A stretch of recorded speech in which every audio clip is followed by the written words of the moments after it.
Hola, Ruth naz ikastolako langile, baina gainera ikastolako guraso bai, eta atzo egon zan hitzaldi oso interesgarri bat lehen hezkuntzako gurasoak deitzutzak egingo zena. 60 bat pertsona egon ginen, baina benetan uste dut oso interesgarri izan zela eta oso gustora egon nintzen. Pentasidadien inguruen zan, eta horretan aditua dan pertsona bat etorri jakun hitzaldi motera. Pentasidadia da, bost, zer da nero, miei entzun data, zer bagekixen, sintonia itxen da biera, eta ez da gizer, baina oso ondoz gakixen zezan, eta bizikidetzatik deitxu gintxuzten.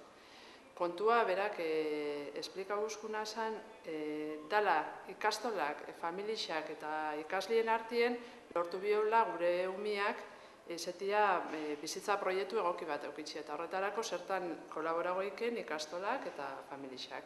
Eta pentasidade, bost horrekin, berak planteatzen zabena zen, bost zutabe horretan laguntzeko eta elkarlana itxeko umiak ondo garatu alizeteko.